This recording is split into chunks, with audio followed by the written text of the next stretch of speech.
Hello again, everyone. This is Zombie Kids Rule, and I'm back with hopefully going to be showing you in a tutorial how I built the demo for the matching game, the mini matching game that I previously showed, and then later I'll do the tutorial of how I built the high-low dice rolling gambling game.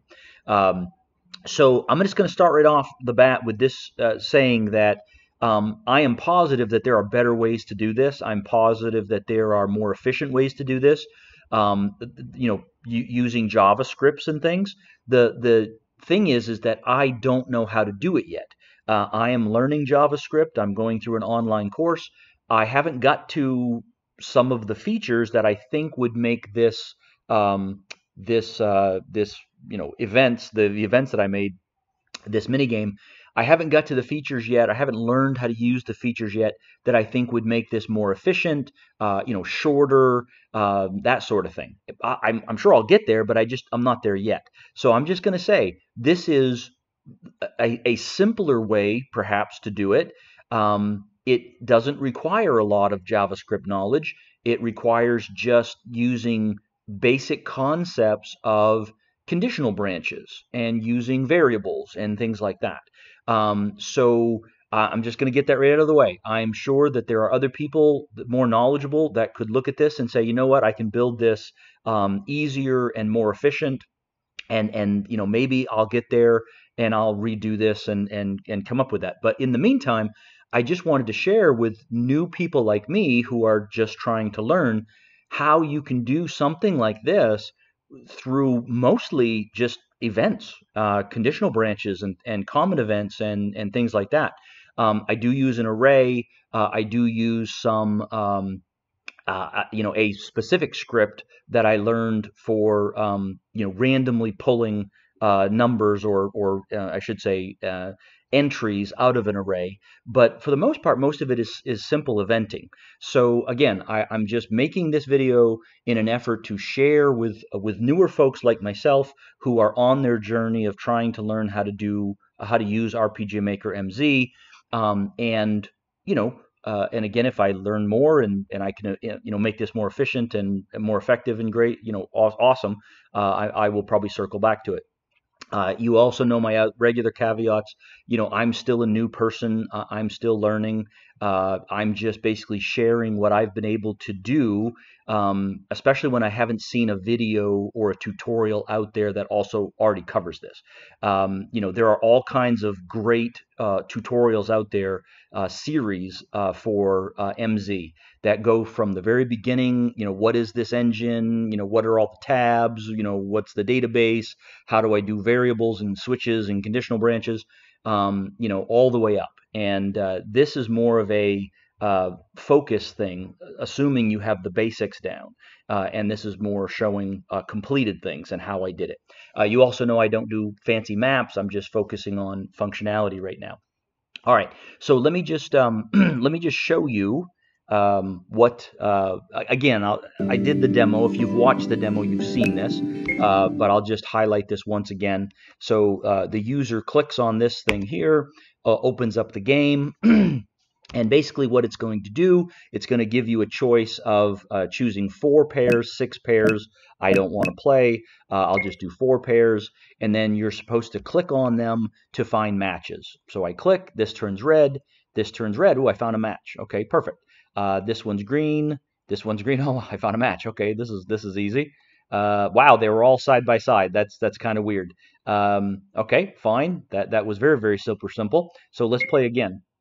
And let's do 6 this time. So we'll do side by side again. Okay, so obviously that didn't happen this time. So that was no match. Let's go here. Okay, and here. Uh-oh. Oh, nope. No, what's going to happen if I lose? That was that. Because I set it up where if you pick 3 times wrong, you lose. So that was that. Yep. I think I might lose on purpose. Nope, I'm going to lose automatically, without purpose. That's 3 wrong guesses. You lose. Would you like to play a game? Again, sure, yes. I'll do 4 this time, and it resets. So that's the basic premise here. And I'm going to go ahead and stop there. All right, so how did I do this? I'm going to try to go through it not explaining each like event in completion. I'm going to go through it as it chronologically, I guess. So I'm going to jump from event to event, and I will just say that I built this, and then I expanded on it, and then I expanded on it, and that made me go back and redo certain parts. So first thing here, we'll check. This is the first thing you click on, this event. So I called this smaller test because I originally started with a much bigger game, and I realized it was going to be very complicated, and I wanted to test a smaller version. I didn't want to do a whole bunch of stuff and then figure out it didn't work. So what's going on here is the first thing that happens, okay, so again, here's the event. The player clicks on it. It's same as character action button, right? So the player is clicking on this to activate it. There's only one page. So the first thing that happens, set movement route of player, and this is going to freeze the player in place. So I've done this in some of my other tutorials. So set movement route for the player, no actual movement commands, repeat movements, and do not wait for completion. And what that does is it freezes the player in place, so the player can no longer move around. Then what this is doing is drawing that background. Okay, so it's the show picture command. Picture one, it's the first picture. I chose the this background that I got. It's free to use from Pixel Bay. I can't remember. I'll have to look it up. But basically, it's a free to use. And if this was a real game I was going to distribute, I would put credits to where I got this from. Upper left corner, 0, 0. I'm basically wanting this to fill the entire screen. So I just messed with the width and the height to make sure it could fill the entire screen the way I wanted it to. You can play with the opacity. I didn't do anything with that. So this is the background. This next one is the character, right? The girl, the cat girl, whatever. I named it Picture 54 because I actually added her later. So I had other pictures that were for the boxes and blocks or whatever. So I had to just change the thing. This is the full body cat girl.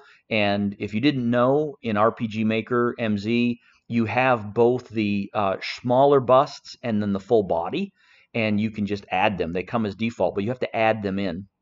And then of course, I just played around with the X and Y designator until she was on the screen where I wanted her to be. And again, same thing with width and scale. I just messed around with the settings until she appeared where I wanted her to appear on the screen. And then we have our text, right? So just show text, getting the game started. I did change this to make the window appear on top. I made it transparent so you can see through the box, right? There is no box around it. I just thought that looked better. And then another show text so that she's giving you more information. Only this time this is something I added after I built more things. I tested it first with 4 pairs, and then I said, you know what? Let's test the functionality for letting the player choose how many pairs they want. So how many matches do you want to include? And then the show choices, right? So you can see the show choices does all of this. This is all the show choices. So I'm going to go ahead and edit this. Show choices, 4, 6, I don't want to play. Again, transparent background, right? And you mess with your defaults. Default choice is 1. Cancel is 3. I don't want to play. And then, of course, when you do the show choices, it pre-populates the when 4 and the when 6 and the when I don't want to play. So when 4, the first thing it does is I created a variable. And again, I didn't do all these in order. So some of the variables that I created are in sequential order, and then other ones aren't because I figured, oh, I need a new variable, so I had to make a new one. So this variable is number of matches equals 4 because I had to have a way to track what did the player choose, 4 or 6. So I have a variable 524, control variable, number of matches equals 4. Then what it's doing is these things here are the 8 boxes that are needed to appear on the screen. And so they are picture 2 through 9, right? Because picture 1 was the background. So picture 2 through 9 is the white boxes, the 8 white boxes that appear on the screen, and I just messed with the X and Y coordinates and the height and width percentage until it looked right, right? So this just required me, I started with one box and made sure it was where I wanted it on the screen, and then I added the second, made sure the spacing was the way I liked it. Got all 4, and then I added the 5th one in the second row, and again, just kept doing it, right? Kept launching, kept play testing until I got all the boxes where I wanted them to be. Now, these next set of variables, again, this is things that I added at the end, and I learned as things weren't working. I have a value for each box. So box 1 through 12. So I have a variable for box 1 through box 12. So 501 up through 508, and then I added 4 more, so I had to jump some variables, right? So each box that appears on the screen is going to have a value. 0 means it's a white box. So that's the 0 defaults it to a white color box. 1 means it has been picked. So it's going to be either red or green.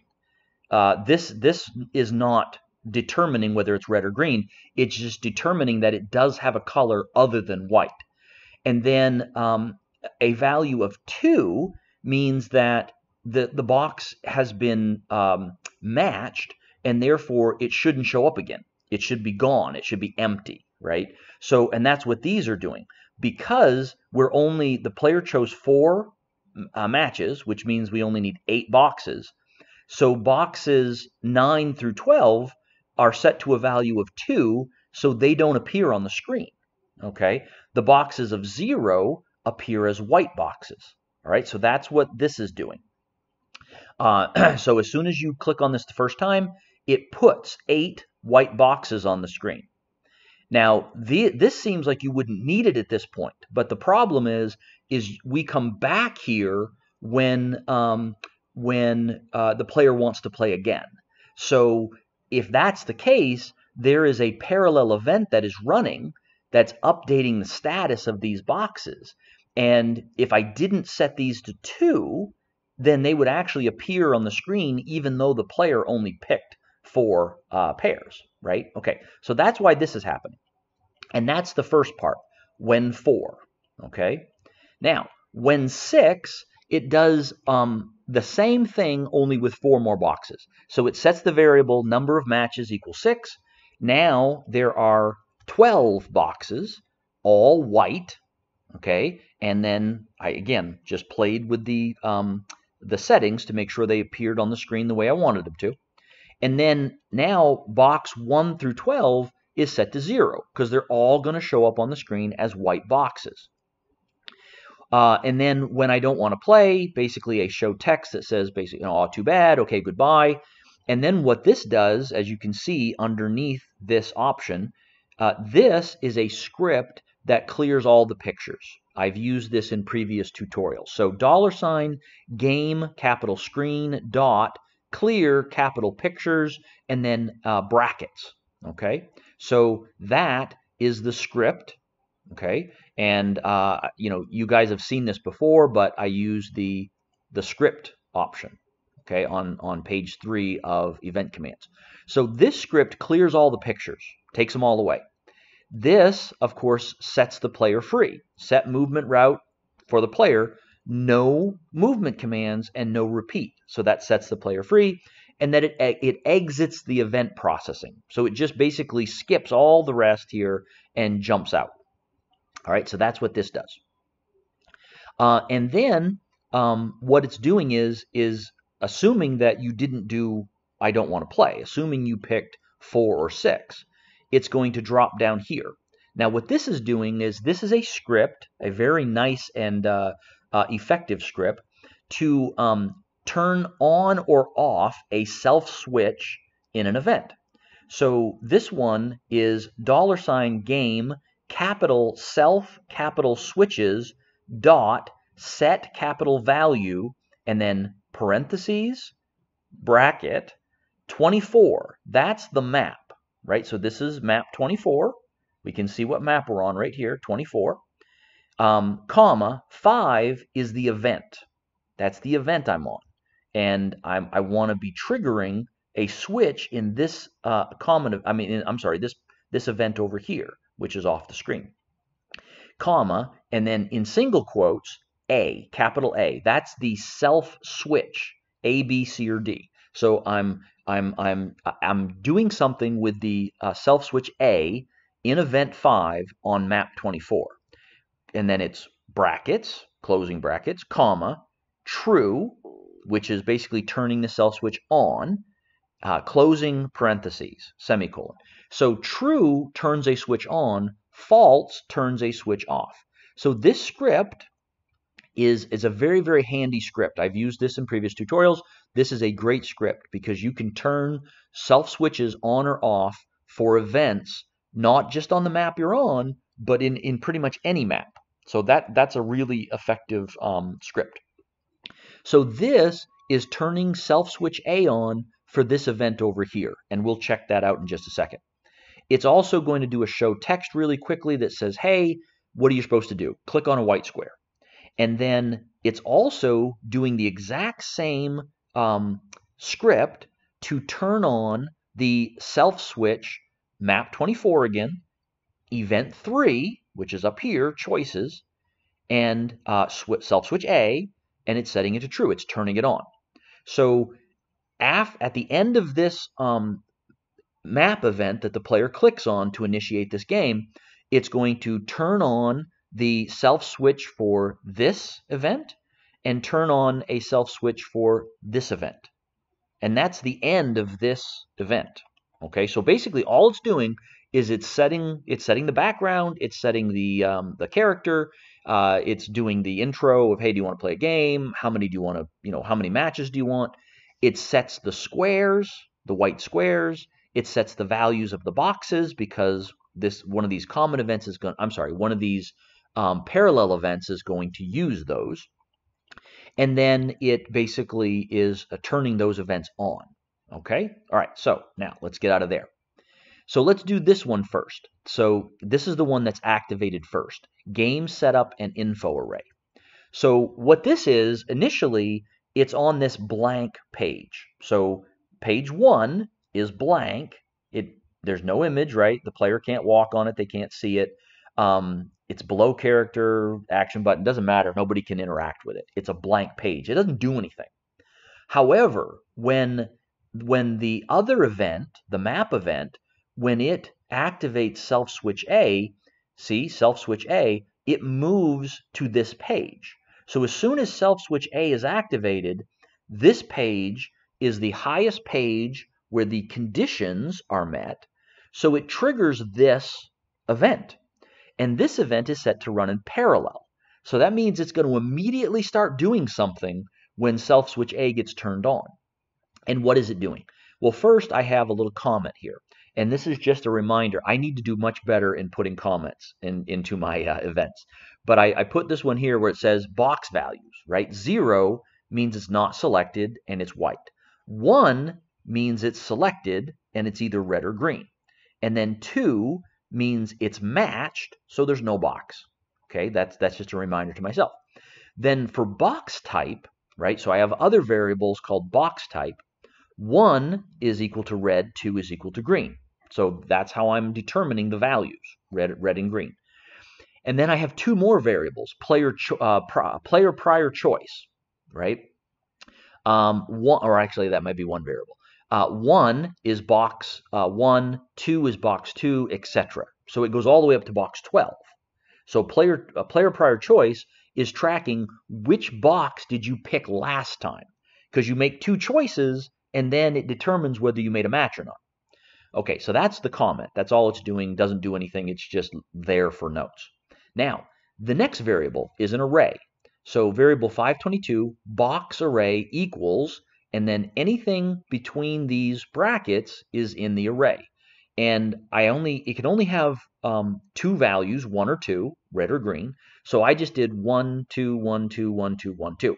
The first time I tested it, I did 1, 1, 1, 1, 2, 2, 2, 2. again, you could do anything you wanted to, but I just broke it up this way. Now, the rest of this right here, this is because I know that this is by default, there's going to at least be 8 boxes by default. So there's going to be, at least 4 pairs, and it has to be 8 boxes. What these scripts are doing, it's doing the same thing. It's going through, and this is probably where JavaScript, like a for loop. I think someone suggested already that a for loop might be able to reduce this. I don't know how to do it. What this is doing is it's randomly pulling one of these values from the array and setting it to a variable. Okay, setting it to a variable. So the script is numbers, and again, this could be anything, but this is a variable. I learned this in JavaScript. Basically, it's only being used, the variable numbers is only being used in this script. Okay, so numbers equals math.random, capital INT, brackets, and then we have to tell the variable, $game, capital variables, dot value, in brackets 522.length. So this is the array. So what this is doing is it's saying, okay, look, we're basically math random, right? We're going to pull a value from the array 522.length, right? So it's 8 positions starting at 0. So it's 0 through 7. And then the next, so there's semicolon. Then it says, okay, $game, capital variables, dot set value, capital value, brackets 509. So set the value of variable 509 to $game, capital variables, dot value, brackets 522, brackets, that's the array, and then in, parentheses, and then in brackets, numbers. So that's the variable that was the random number that was pulled and set to the variable numbers. That's here. So what this second line is doing is it's saying, take the number that you pulled from this array randomly and assign it to variable 509. And then the last part is it's going to remove that number that was picked from the array so it can't be picked again. So $game, capital variables, dot value, in parentheses 522, dot splice, that's what's removing it, and then in parentheses numbers, that's the variable, comma 1, right? It's removing the one thing that we picked, the quote, the end parentheses and semicolon. So that's what these 3 things in the script are doing. And what you're going to see is, and this is a very useful thing, and I've used it in a lot of tutorials. So what happens is for each one of these, it's exactly the same, except the variable number right here is changing. So 509 changes to 510, changes to 511, changes to 512, etc., etc., etc., etc. The array is always the same, so the array is referenced here and here and here, 522. And so the only thing that's changing is the variable that we're tracking, 509. Okay, 509, 510, 511, 512, 513, etc., etc. Okay. And what is that variable, you ask? And I'm like, yeah, I don't remember. If I don't remember, I'm just going to click here. I'm going to go to my variables. I'm going to go to my 500s. And these are my box 1 type, box 2 type, box 3 type. So this is the determining whether it's a red or a green. Okay. So that's what this is doing right here. 8 times, so there's 8 values in the array, one or two, red or green, and it goes through 8 times and it randomly picks, removes the number, and assigns it to a variable. Now what happens if they pick, they wanted 6 pairs, right? Well, if they wanted 6 pairs, I have to do it 4 more times, right? So it's always going to do the 4 pairs, so it's always going to do 8 boxes. And then if number of matches equals 6, remember from the first event, then it's going to do 4 more. So I reuse the array because you can. The array up here is now empty. So I reuse it. I put four more values in there. 1, 2, 1, 2. So I'm reestablishing the array with four more values. And then these are exactly the same as above, except that the variable here is changing. 529, 530, 531, 532. Those are my other four boxes. Okay? And then what does it do?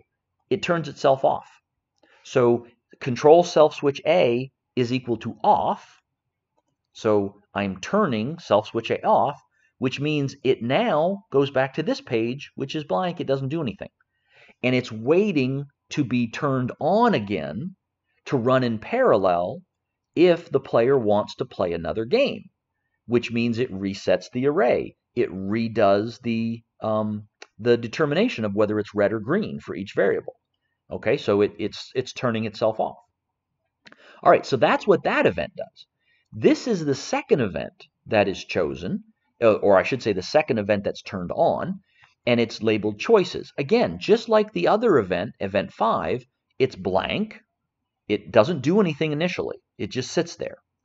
And then when the self switch A gets turned on, the condition self switch A, it's another parallel event. It starts running as soon as it gets turned on.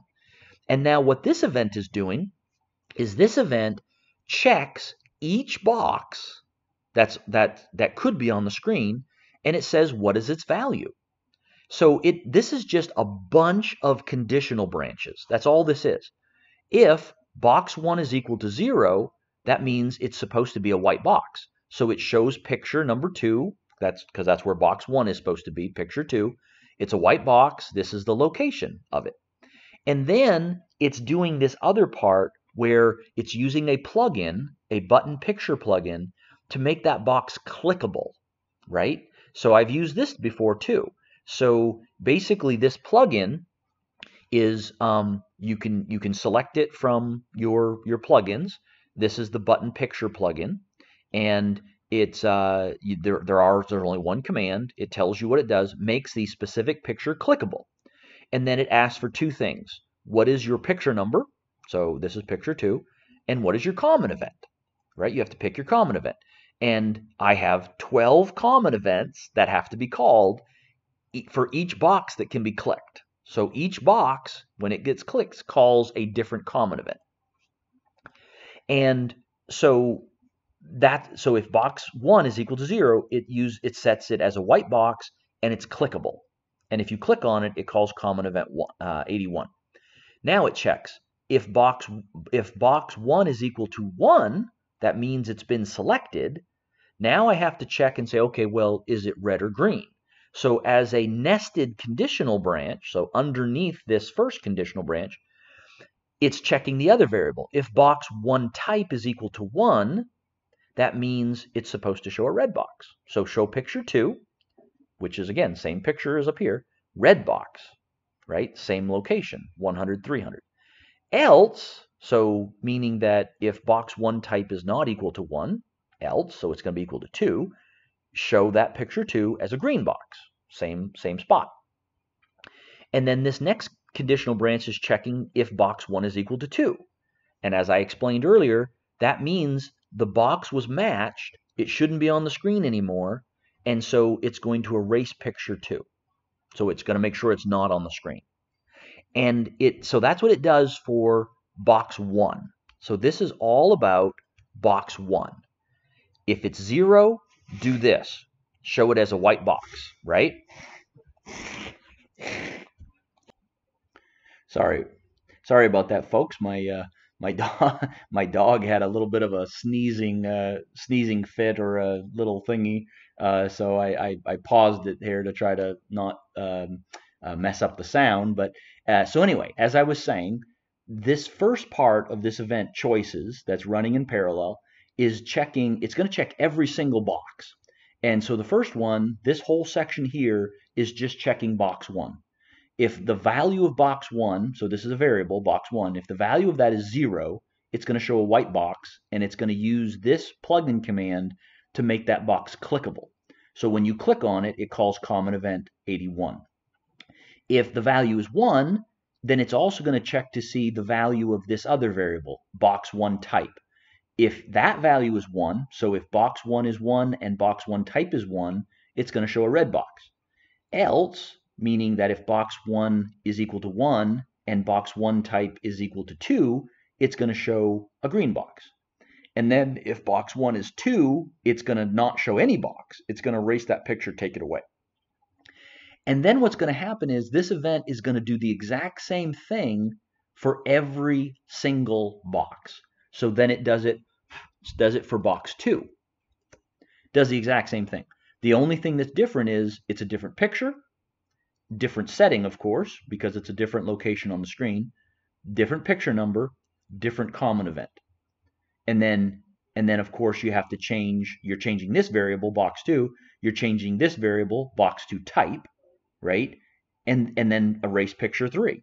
So you can basically copy and paste box 1 and then just make all the necessary changes. Change this variable to box 2, change the picture number, right? Change the location, change these numbers, and then of course change this variable, change this variable. These, again, are going to change, and then change this variable and change this picture, and then you've got your box 2 taken care of.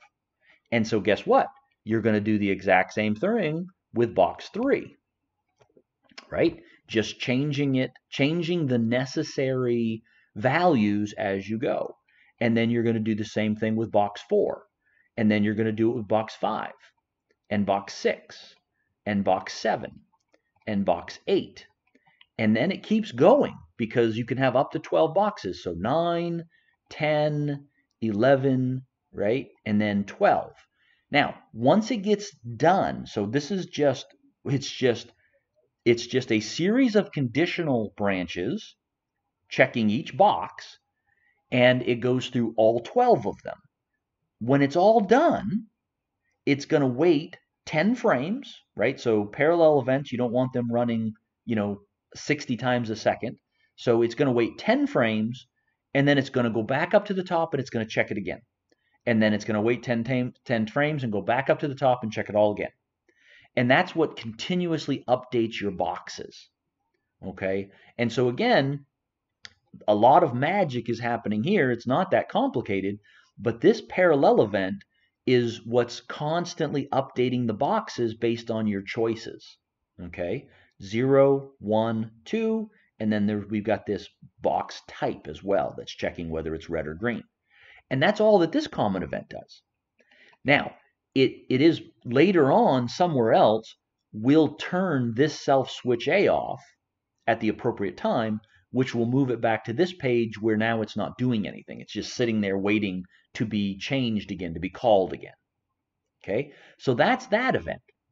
So now we've gone through the map event. We've gone through these 2 events over here where we've set up our array. We've determined our values, whether they're red or green. Now we've got this other event choices that's running constantly to update the boxes on the screen. These are both parallel once they get their self switches get turned on. So now the last piece are the common events. And each one of these common events is almost identical. You just have to change some values. So it does seem like it's complex, but it's not terrible. So one of the first things that happens is we use a control variable, 518, player select, you're adding 1 to it. So it will be 0 at the beginning, you're adding 1, meaning the player, you're telling this common event, it's game box 1, which means they clicked box 1. You're telling the game essentially, hey, the player has made a selection. The player made a selection, so we're going to increase player select by 1. And then we're going to set control variable 501 for box 1 to 1, because that's meaning that it's been selected. 1 means it's been selected. Then it's going to immediately check if player select is less than 2, right? If player select is less than 2, that means they've only selected 1 box. So what it's going to do, it's going to set another variable, 519, player choice 1 equals box 1 type, because that was true. They selected box 1. That's why you're in this common event, because they selected box 1. And so the variable player choice 1, their first selection, is going to be box 1 type. And then the other variable, 521, player prior selection equals 1. Why? Because that's the box they picked. They picked box 1. This can be any from 1 to 12, right? And then it exits the event processing. Why does it exit the event processing? Because they've only selected one box. So that you're not going to check to see if they have a pair yet, right? Because they've only selected one box. Else, so that means this else is underneath if player select is less than 2. Else, which means it's 2, they've selected twice, then what it's going to do is it's going to set that variable player choice 2, so variable 520 player choice 2 is equal to box 1 type, because again they clicked box 1 this time, because that's why we're in this common event. And now we're saying, okay, your second choice is your box 1 type. Then what it's going to do, it's going to check and say, if player select equals 2, so that was this one, right? And then it's going to do a nested conditional branch. If player select equals 2, and if player choice 1 is equal to player choice 2, right? So when they whatever they chose for choice 1 and box 1 type, that was red or green. And then player choice 2, right, is also set to a box type. That's going to be red or green. So what it's doing is it's saying, if the player select is equal to 2, that means they've made 2 choices. And if their first choice and their second choice are equal to each other, so they both have a value of 1, meaning red, or they both have a value of green, meaning 2, meaning green, then show text. Congratulations, you found a match. Then we're going to take a variable, match count, and add 1 to it, because we're going to see how many matches they have, right? Because I set it up where if they have 3 incorrect guesses, then they lose. But we also have to trigger when we're going to stop doing something. So match count is we add 1 to it. And then also a control variable, 501 box 1 is equal to 2. Why?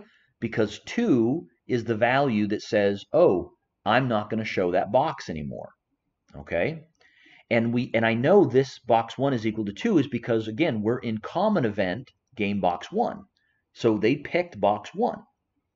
Now what it's going to do is it's going to go through and say, okay, because again, this is also nested conditional branches underneath this, if choice 1 and choice 2 are the same. If player prior selection is equal to 2, meaning box 2, then it's going to set the variable 502 box 2 to 2, meaning don't show that anymore. Or if the player prior selection was 3, right? Because remember, we're getting it from here, right? So when they click a box, this player prior selection gets set to the same number of the common event, meaning the same box they clicked. So now it says, hey, if they pick 3, then set box 3 to 2. If they picked 4, set box 4 to 2. If they click 5, set box 5 to 2. This is just checking to see which box do we need to turn off, right? In this one, it's automatically turning off box 1 because that's the box that was selected to get to this common event. And we found a match. So we're turning off box 1 by default. And then it's got to check to see what was my other selection. What was it? And I have to turn that box off by giving it a value of 2. So it goes all the way through all 12 possibilities. And then it's going to basically set 2 of those boxes to a value of 2, meaning we're not going to show them. Then what it does is it says, okay, we're going to take that variable player prior selection and set it to 0 because we found a match. So we're going to start over again. And then player select is equal to 0. Player choice 1 is 0. Player choice 2 is 0 because we found a match. So all of these have to go back to 0 to make it so that when we click on the next box, right, assuming we still have matches, then we can repeat this and do it all over again. Now, the next conditional branch that's happening, and you can see that it is still nested, right? It's nested in this same row here. So it's nested under this one, right? Under this player choice 1 player is equal to player choice 2. And it's basically saying if number of matches is less than 6 and if match count is equal to 4, right? So in other words, they didn't pick that they wanted to have six matches, and their match count variable is now equal to 4. That means they've found 4 matches. There shouldn't be any boxes left. If these two conditional branches, right, they're going to check these, and if that's what's happening, then you show the text, you win. Yay, you win. There's no more boxes to pick. And then it sets all of these variables to 0. Okay? Now, we haven't seen wrong guess count yet, but that comes later. So player select, player choice 1, player choice 2, match count, wrong guess count, number of matches, those all are reset to 0 so that if the player chooses to play again, then these are all reset to 0, they're ready to go.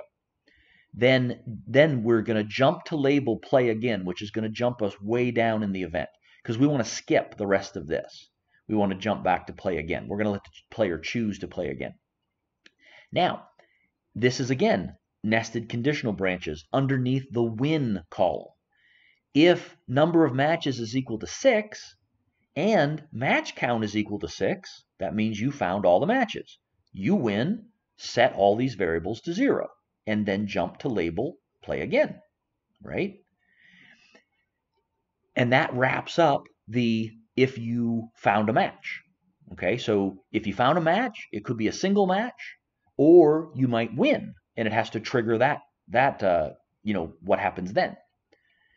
Else, so this else goes all the way back up here, right? All the way back up here to if player choice 1 and player choice 2 are equal, right? So this down here is the else branch for that, meaning that they're not equal. Player choice 1 and player choice 2 are different. And so we're going to show text, sorry, no match. We are going to set these to 0, the player select, player choice 1, player choice 2, because they're going to get to try again, right, unless they lost. So, and then we're going to set box 1 to 0 again, so it's a white box. And then it's going to go through 11 more checks, because we already know box 1 is 0, because that's the common event we're in. It's got to be a white box again. And now it's going to do all these conditional branches. If box 2 is not equal to 2, meaning that it wasn't turned off at some point in the past, then we're going to set it to 0, meaning put it back to a white box. If box 3 is not equal to 2, meaning that it was matched and turned off, set it to 0, right? So it checks all of those 11 other boxes to make sure that it's going to show the correct box, whether it's white or it's gone. Then we're going to take this control variable, new one. Wrong guess count, we add 1 to it because we're going to track. If the wrong guess count gets up to 3, they're going to lose. So that's immediately what it checks next as a conditional branch. If wrong guess count is equal to 3, then show text. Sorry, 3 wrong guesses, you lose, and reset all of these variables to 0. So that if they choose to play again, it's ready to go. All these variables are 0. And it's going to jump to label play again. Okay? Then, assuming that it's going to exit the event processing here if we didn't reach jump to label, right? So if we didn't reach jump to label, then it's going to exit the event processing. Now, jump the label play again. This is where we're jumping from previous parts of this common event. There's text. Would you like to play again? Show choices, yes or no, right? When yes, how many matches do you want? Now, this is not going back to the map event. It's doing it in the common event. You're going to choose 4, 6, or I don't want to play. If you choose 4, then number of matches is equal to 4. And this is actually the same from the map event, right? 8 of the boxes will be 0, 4 of the boxes will be 2, meaning don't show. It's going to redraw the pictures, right? And if it's when 6, it number of matches is 6. All the boxes are set to 0. Show all the boxes. Okay? When I don't want to play, then basically, too bad, goodbye. And then this script, remember this is the I don't want to play. This script is that same script for turning on and off self switches. And so it's turning off event 3 choices. It's turning it to false, meaning it's turning off the self switch. Because this one, event 5, turns itself off, right? Once you get to that parallel page, it runs through its parallel page and then it turns itself off. This event 3 choices, it doesn't turn itself off. So if you don't want to play anymore, it's going to turn that switch off so that this event stops running. It takes it off of parallel. It's going to clear all the pictures. It's going to set the player free, and then it's going to exit event processing if you choose you don't want to play. Otherwise, if you don't pick this, right, it's reset all its boxes. It's going to use this script to turn on this event again so that it can rerun, it can reset up the array, it can redetermine whether the boxes are red or green, right? That's what this is doing. And then that's because you picked you want to play. And when no, right? So again, this is going all the way back up to the earlier time when you got a choice, right? Of up here where it says, do you want to play again? Yes or no, right? So when yes, how many choices? 4, 6, I don't want to play. This lets you back out. When no, meaning I don't want to play, it's show text, okay, thanks for playing. This is going to turn that event 3 self switch A off, so that takes away the parallel event, it stops running, clears the pictures, sets the player free, and then that's it. That's all happening in one common event. Now, there are 11 more common events. And here's the deal. Once I had this set the way I wanted to, and it took me quite a bit, I just copied and pasted all of this into the next common event. And then I did it, that way. And for game box 2, right, which is if they click on the second box and it calls this common event, most of this stays exactly the same. You just have to change some values. This changes to box 2, right? This stays the same. This changes to box 2 type. This changes to the number 2 because it's box 2 that you picked. This changes to box 2 type because, again, you're just updating anything that was box 1 related, you are now changing to box 2. Down here, right, this stays the same, this stays the same, this stays the same, but then this becomes box 2.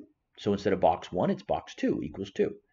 Then these mostly stay the same, but this one used to be box 2, and you have to change it back to box 1 because box 2 is up here. So you change it to box 1. All right, and then the rest of these stay the same. This was here, this was here, this was here, all that was here. These stay the same, right? This stays the same.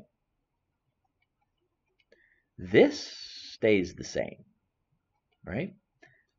This one changes, right? Because this one is box 2 now. So it changed from box 1 to box 2. And then this one changed. This one was box 2 is not equal to 2. You have to change it to box 1 is not equal to 2. And then the rest of these all stayed the same from the previous common event, all the way through 12. This one stays the same. This stays the same. Yep. This stays the same. All of this stays the same. All of this stays the same. This stays the same. This stays the same. Yeah, and all this stays the same. So if you update all of those things correctly, then you have your new common event. And then common event for box 3. It's the exact same thing, just updating, right? You have to pay attention to detail here, because if you miss one place where you're supposed to update the numbers, you're going to mess something up and it's not going to work right. So this becomes box 3.